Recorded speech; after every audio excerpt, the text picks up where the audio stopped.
কাবা ঘরের একজন কালো ইমাম আছে, নাম ইমাম আল কালবানি। দেখছেন এই ইমামরা আপনারা? উনি লন্ডনে একটা ইন্টারভিউতে বলেছেন, আমার মায়ের বদদোয়া আমাকে কাবা ঘরের ইমাম বানিয়েছে।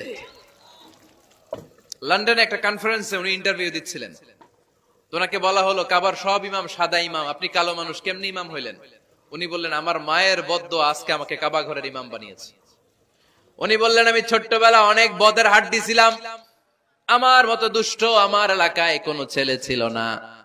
মানুষের গালাগালি, মারামারি, দুষ্টামি, ভাঙচুর, চেঁচামেচি, চিৎকার, বিশৃঙ্খলা আমার মতো কেউ বেশি করতে পারতো না। কিন্তু আমার মা ছিল অনেক বড় আল্লাহওয়ালা। আমার মা জানতেন আল্লাহর কাছে দোয়া করার কত বড় পাওয়ার। আমার মা যখন আমার উপর রেগে যেতেন, আমার মা জানতেন রাগের মাথায় বদদোয়া দিলে বদদোয়া কবুল হয়ে যাবে।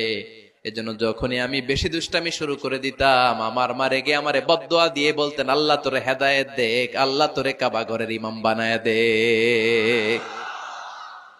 মা যখন রেগে যেতেন, রেগে মেগে উনি সব সময় বলতেন, আল্লাহ তোরে হেদায়েত দেখ, তোরে কাবার ইমাম বানায় দেখ। রাগে রাগে ভালো দোয়া করতেন। সুবহানাল্লাহ কইতে বললেন না? আপনারাও আপনাদের ছেলে মেয়েদের জন্য একটা ভালো দোয়া সেট করে নেবেন। রাগ আসলে ওই দোয়াটা করবেন, ওইটার উপরে ঝাল মিটাবেন, রাগ মেটাবেন ওইটার উপর। পারা যাবে? পারা যাবে? 12 নাম্বার, ছেলে মেয়েদের সাথে খেলাধুলা করবেন। ঘরে খেলবেন, বাগানে গেলে খেলবেন, ছোট্ট বল নিয়ে আপনি দিবেন আপনার ছেলের হাতে, ছেলে দিবে আপনার হাতে। খেলাধুলার দরকার আছে না? আল্লাহ রাসূল সাল্লাল্লাহু আলাইহি ওয়াসাল্লাম বনুল আব্বাস চাচাতো ভাইগুলোর এক জায়গায় এক লাইনে দাঁড় করাইতো আর বলতো, মান সাবাকা ইলাইয়া ফালাহু কাদা ওয়া কাদা, যে দৌড়ে এসে আমারে ধরতে পারবি তার এই পুরস্কার দিব। ওনার চাচাতো ভাইগুলো পাগলের মতো একসাথে দৌড়ে এসে কেউ বিশ্বনবীর কাঁধের উপরে উঠতেন, কেউ বুকের উপরে উঠতেন। বিশ্বনবী সবাইকে সবার হাতে হাদিয়া তুলে দিতেন। বিশ্বনবী নিজের কলিজার টুকরা কন্যা ফাতেমা রাদিয়াল্লাহু তাআলা আনহার 2 সন্তান হাসান আর হুসাইনকে নিয়ে সব সময় খেলতেন। পড়েন সুবহানাল্লাহ। হাসান আর হুসাইন রাদিয়াল্লাহু তাআলা আনহুমা বিশ্বনবীকে ঘোড়া বানিয়ে খেলতেন। ঘোড়া হতো কে? সবাই বলতে হবে, ঘোড়া হতো কে? আর ঘোড়সাওয়ার কে? হাসান আর হুসাইন। বিশ্বনবীরে ঘোড়া বানায় এরা কান্দে উঠতো। আর বিশ্বনবী বাবরি চুল রাখতেন, ওই বাবরি চুল ধরে এরকম ঘোড়া ঘোড়া খেলতো। সুবহানাল্লাহ পড়বেন না? মনে থাকবে বাচ্চাদের সাথে খেলাধুলা। 13 নাম্বার, কঠিন কঠিন ইবাদতগুলো বাচ্চাদেরকে ঘরে প্র্যাকটিস করাবেন। যেমন রমাদানের রোজা যদি রাখতে চায় রাখতে দিন। এই যে এপ্রিলে আসতেছে রোজা, অনেকে কয় হুজুর পারবে না, ছেলে কয় পারুম, বাবা কয় পারবে না। টিভিতে আমাকে অনেক জায়গায় লাইভ প্রশ্ন করেছে যে হুজুর আম্মু আমাকে রাখতে দেয় না, আমার রাখতে মনে হচ্ছে, আমি কি করব? আমি বলছি তুমি রাইখা ফেলবা। একদিন 2 দিন না খেয়ে থাকলে কোনো বাচ্চা মরে না মিয়া, মরবে? ওর যে স্পিরিটটা আছে এটাকে ইসলামের পক্ষে কাজে লাগান। ও রাখতে চায়, আপনি বাচ্চা দেন কেন? বাচ্চা দেবেন না। আমি যখন খুব ছোট আমিও রোজা রাখার জন্য জোর করতাম, খুব জোর করতাম। তো আমার দাদি আমারে শিখাই দিত। আমি যখন স্কুলে যেতাম বলতো যে তোর রোজা রাখা লাগবে না, সারাদিন একটা কাজ করবি, তুই সকাল থেকে দুপুর 12টা পর্যন্ত না খেয়ে থাকলে অর্ধেক রোজা, 12টার দিকে আইসা ইফতারি করবি। তো আমার স্কুল ছুটি হইতো 12টায়, আমি 12টার দিকে আইসা ইফতারি করে ফেলতাম। তো আমার অর্ধেক রোজা হয়েছে। এরপরের দিন আবার 12টার দিকে উনি দাদি বুঝাইতেন যে তোর 2 অর্ধেক মিলে 1 রোজা, এই পুরা রমজানে তুই রাখবি 15টা রোজা। এরকম বুদ্ধি আছে না নাই?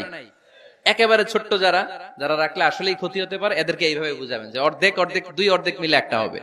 তারপরে একটু বড় হলে রাখতে চাইলে রাখার সুযোগ দিবেন। ছোট বাচ্চা, যে বাচ্চার আমল নামায় এখনো শুরু হয় নাই, যত নেক আমল করবে সব বাবা মার আমল নামায় তুলে দেয় কে? এজন্য অভ্যাস করেন। ডিসেম্বরে যখন স্কুল ছুটি দেয় ফ্যামিলির সবাই মিলে রাতে ওঠেন, রাত 4টার দিকে তাহাজ্জুদের প্রোগ্রাম হবে। আপনি ইমাম, পেছনে থাকবে আপনার ছেলে, একেবারে শেষ কাতারে আপনার স্ত্রী আর আপনার মেয়েরা। পারা যাবে? আওয়াজ করে বলতে হবে ইনশাআল্লাহ। 14 নাম্বার, ছেলে মেয়েদেরকে ভালো ভালো নামে ডাকেন। বিশ্বনবী সহ অন্যান্য সব নবীরা ছেলে মেয়েদেরকে যখন ডাকতেন আদর করে ডাকতেন ইয়া বুনাইয়া। ইয়া বুনাইয়া মানে ও আমার কলিজার টুকরা সন্তান। ইয়া বুনাইয়া, হে আমার কলিজার টুকরা সন্তান। ফাতেমা রাদিয়াল্লাহু তাআলা আনহা যখন বিশ্বনবীর ঘরে আসতেন, বিশ্বনবী বলতেন মারহাবান বিবনাতি, ওয়েলকাম মাই ডটার। ও আমার কন্যা, আমার ঘরে তোমাকে ওয়েলকাম। মারহাবান বিবনাতি, হে আমার কন্যা, আমার বাসায় তোমাকে সুস্বাগত। সুবহানাল্লাহ পড়বেন না? আর ইমাম হাসানকে বিশ্বনবী ডাকতেন লুকা। যখন ফাতেমা রাদিয়াল্লাহু তাআলা আনহার ঘরে বিশ্বনবী বেড়াতে যেতেন, যেই বলতেন আইনাল লুকা, আইনাল লুকা, আমার পিচ্চি কলিজার টুকরাটা কোথায়? সুবহানাল্লাহ পড়েন। সুন্দর নাম ধরে ডাকবেন। 15 নাম্বার, বাচ্চাকে আগে সালাম দিবেন। বাচ্চাকে আগে কি দিবেন? দেন আপনি? দেন দেন সবাই দিবেন, পারবেন না? আপনি ভাবিকে দিবেন, ভাবি আপনাকে দিবে। ঘরে ঢোকার সময় একটা কম্পিটিশন তৈরি করে ফেলতে হবে, দরজা খোলার সাথে কে আগে দিতে পারে। আমার বাসায় কম্পিটিশন চলে, দরজা খোলার সাথে সাথে সবাই শুরু সালাম। আমি আগে দিল আমার মেয়ে বলে সেই সব সময় আগে দিচ্ছে। জীবনে এদের সাথে আপনি পারবেন না, এরাই আপনাকে আগে দিয়ে দিবে। আজকে থেকে এই প্রতিযোগিতা করা যাবে। ঘরে ঢুকে আগে আমাদের কি চলবে? সালাম। 16 নাম্বার, বাচ্চাদেরকে গিফট দিবেন। বলবেন 5 ওয়াক্ত নামাজ পড়লে তোমার এটা কিনে দিব, রমজানের রোজা রাখলে তোমাকে কক্সবাজার বেড়াতে নিয়ে যাব, এই সূরাটা মুখস্থ করে শোনালে তোমার নিয়ে উমরা করতে যাব। পারা যাবে? বাচ্চাদেরকে মসজিদে নিয়ে যাবে। তুরস্কের একটা মসজিদে দেখেছি, তারা ঘোষণা দিয়েছে যেই শিশুরা টানা 40 দিন ফজরের নামাজ মসজিদে এসে জামাতে পড়বে, তাদেরকে একটা করে বাইসাইকেল, খেলার সাইকেল দেওয়া হবে। শুনে অবাক হবেন, বাংলাদেশের একটা মসজিদেও এইভাবে অনেকগুলো ছেলেকে 40 দিন টানা মসজিদে জামাতে নামাজ পড়ার কারণে প্রত্যেকের হাতে মসজিদ কমিটি সাইকেল তুলে দিয়েছে। এরকম পারা যাবে না? লক্ষ্মীপুরে বাচ্চাদেরকে মসজিদে নিয়ে যান। মসজিদে বাচ্চা গেলে কেউ অস্বস্তিতে ভুগবেন না, রেগে যাবেন না, কারণ মসজিদে বাচ্চা গেলে এগুলো ভবিষ্যৎ প্রজন্ম নামাজি হবে। তুরস্কের মসজিদে লেখা থাকে তারাবি নামাজের সময় পেছন থেকে যদি আমরা নামাজ পড়ি, তার মানে ভবিষ্যৎ প্রজন্ম এগুলো টাইনাও মসজিদে আনা যাবে। 17 নাম্বার, আপনার ছেলেকে স্কুলে পাঠান অথবা মাদ্রাসায় পাঠান।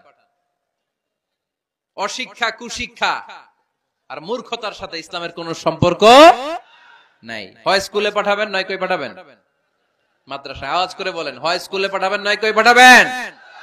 পাঠাতেই হবে আপনাকে। শিক্ষার আলো ছড়িয়ে পড়ুক ঘরে ঘরে, আমরা চাই কি চাই না? কোন অশিক্ষা, মূর্খতা এগুলোর স্থান ইসলামে আছে? নাই। ছেলে মেয়েদেরকে অনেকে পড়াশোনা করাইতে করাইতে এত প্রেসার দেয়, যেটা ছেলে মেয়েদের মেন্টালি অনেক সমস্যা তৈরি করে। এরকম আছে না নাই? আমি এমন অনেক ছেলে মেয়েকে দেখছি, তার ওজন যত, তার ব্যাগের ওজন তার চেয়ে বেশি। আছে না নাই? ছোট্ট বাচ্চার কাঁধে এক গাদা বই দিয়ে দেয়। কে বলেছে আপনাকে এতগুলো বই দিতে? কে বলেছে? জোর করে চাপিয়ে দেওয়ার নাম বিদ্যা, চাপিয়ে দেওয়ার নাম শিক্ষা নয়। জোর করে প্রাইভেট স্যারের কাছে পড়ানো, কোচিং এ পাঠানো, শিক্ষার নামে এরকম প্রেসার দিয়ে বিদ্যা উঠিয়ে দেওয়ার নাম শিক্ষা নয়। শিক্ষা হচ্ছে আপনার ছেলে মেয়ের স্বতঃস্ফূর্ত আত্মবিকাশ। নিজ থেকে সে বুঝবে, নিজ থেকে সে তার ভালো লাগা থাকে, সে পড়াশোনার সাথে সম্পৃক্ত হবে, সে স্কুলে যেতে চাইবে। পৃথিবীর এমনও অনেক স্কুল আছে, পৃথিবীতে ইউরোপ কান্ট্রিতে এমনও অনেক স্কুল আছে, যেদিন তাদেরকে ছুটি দেওয়া হয় সামার ভ্যাকেশন, ওই দিন বাচ্চারা সবাই কান্না করে, কারণ কালকে থেকে স্কুল বন্ধ। আমাদের দেশের ছুটি হইলে আজ আমাদের ছুটি, ও ভাই আজ আমাদের ছুটি, খুব আনন্দিত, তাই না? কারণ ওই যে স্যাররা পিটায়, ক্লাসে মজা করে পড়ায় না। কিন্তু ইউরোপের অনেক স্কুল আছে, সামার ভ্যাকেশন যেদিন ছুটি শুরু, তার আগের দিন বাচ্চারা স্কুলে কাঁদে, কালকে থেকে আসবো না আর স্কুলে। এজন্য জোর করে বিদ্যা চাপিয়ে দেওয়ার নাম শিক্ষা নয়। শিক্ষা আপনার ছেলে মেয়েদের স্বতঃস্ফূর্ত আত্মবিকাশ। ভালো শিক্ষক বাছাই করুন, ভালো টিউটর, ভালো প্রতিষ্ঠান। ভালো প্রতিষ্ঠান অনেক জরুরি। বাংলাদেশের অনেক লজ্জাজনক হলেও সত্যি, অনেক মাদ্রাসার মধ্যে শিক্ষার্থীদের উপর নির্যাতন করা হয়, শারীরিক নির্যাতনের মতো ঘটনাও ঘটে। আছে না নাই? আপনার ছেলে মেয়েদের স্বাস্থ্যের সুরক্ষা, চারিত্রিক সুরক্ষা, এটা আপনাকে নিশ্চিত করতে হবে। You are the guardian. আপনার কাঁধের উপরে দায়িত্ব দিয়ে দিয়েছে কে? সো এলাকার সবচেয়ে ভালো প্রতিষ্ঠান, ভালো শিক্ষকের কাছে আপনার ছেলেকে তুলে দিবেন। পারবেন তো ইনশাআল্লাহ? পড়েন। 18 নম্বরে ছেলে মেয়েদের স্বাস্থ্য সুরক্ষার নিয়ম নীতি শিখায় দিবেন। স্বাস্থ্য সকল সুখের মূল। আমরা ছোটবেলা পড়তাম early to bed and early to rise makes a man healthy, wealthy and wise. আগে যে ঘুমায়, আগে যে ঘুম থেকে ওঠে, এ সম্পদশালী হয়, এ স্বাস্থ্যশালী হয়, এ হয় এলাকার সবচেয়ে জ্ঞানী। ঠিক কি না? এখন ছেলে মেয়ে রাতে ঘুমায় দেরি করে, সকালে উঠে দেরি করে, ফজরের নামাজ নাই, মক্তব নাই, স্কুলে যায় দেরি করে। এরকম আছে না নাই? না, বাচ্চাদেরকে শিখাবেন। স্বাস্থ্য সুরক্ষার নীতিমালা বিষ্ণু ইসলাম শিখিয়ে গিয়েছেন। বাচ্চাকে মেসওয়াক কিভাবে করতে হয় শিখাই দিবেন। পারবেন? ব্রাশ কিভাবে করতে হয় শিখাই দিবেন, স্যানিটেশন হাইজিন কিভাবে মেইনটেইন করতে হয় শিখাবেন, টয়লেটে ঢুকে কি করতে হয় এগুলো শিখায় না অনেক মা বাবা, আছে না নাই? কিভাবে টয়লেট করতে হয়, টয়লেট শেষে কিভাবে হাত ধুইতে হয়।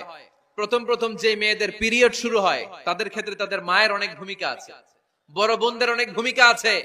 লাজুকতার কারণে তারা অনেক ধরনের এই স্বাস্থ্যজনিত রোগের মাধ্যমে ভুগে।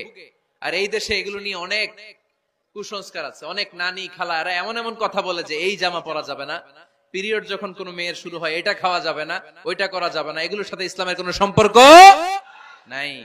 আপনি মা, আপনি আপনার মেয়েকে এগুলো শিখান যে মা এটা আমার হয়েছে, তোমার নানুর হয়েছে, এটা তোমারও হবে, ইটস ভেরি ন্যাচারাল, এটা খুবই ন্যাচারাল একটা বিষয়, তোমাকে সাহস হারালে চলবে না, এটা খুব সিম্পল একটা ম্যাটার, এটা হয়, এটা হবে। এভাবে বড় বোনেরা মায়েরা মেয়েদেরকে স্বাস্থ্য সুরক্ষার ব্যাপারে গাইডলাইন দেবে। সর্বশেষ কথা, স্বাস্থ্য সুরক্ষার ব্যাপারে প্রত্যেকটা ছেলে মেয়েকে কমন কিছু রুকিয়া শিখাবেন। প্রত্যেক ছেলে এবং মেয়ে নিজের ঝাড়ফুঁক যেন নিজেই করতে পারে। এই তোমার মাইকের কি হয়েছে আবার এরকম আওয়াজ কেন? কমন কিছু ঝাড়ফুঁক, যেমন সূরা ফালাক, সূরা ইখলাস, সূরা ফালাক, সূরা নাস, প্রত্যেক ছেলে মেয়ে নিজেই যেন সূরা ইখলাস, সূরা ফালাক, সূরা নাস পরে ফু দিয়ে সারা গায়ে মাসে করে নিতে পারে।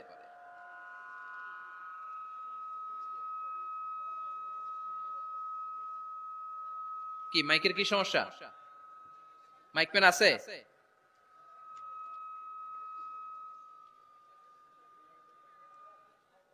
মাইক পেন কই?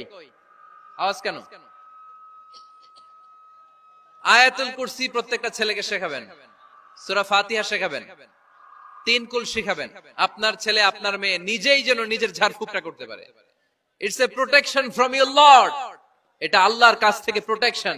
প্রত্যেক ছেলে মেয়ে ঝাড়ফুঁক করে নিজের গায়ে নিজে ফু দিবে, এগুলো শেখানো যাবে। 19 নাম্বার, ছেলে মেয়েদেরকে নামাজের আদেশ করেন। বিশ্বনবী বললেন মুরু আওলাদাকুম বিসসালাতি ওয়া হুম আবনাউ 7 সিনিন ওয়াদরিবুহুম আলাইহা ওয়া হুম আবনাউ 10 সিনিন। ছেলে মেয়েদের বয়স যখন 7 হয়ে যায় নামাজের আদেশ দিয়ে দাও। আবার ছেলে মেয়েদের বয়স যখন 10 হয়ে যায় শাসন করে হলেও মসজিদের ভিতরে ঢুকায় দাও। আদেশটা কার? চিল্লায় বলতে হবে আদেশটা কার? আউয়ালু মা ইউহাসাবু বিহিল আবদু ইয়াউমাল কিয়ামাতি আস-সালাহ।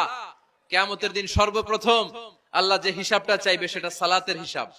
যার নামাজ নাই তার ঈমান নাই। আওয়াজ করে বলেন, যার নামাজ নাই তার কি নাই? ঈমান নাই। ছেলে মেয়েদেরকে শিখান।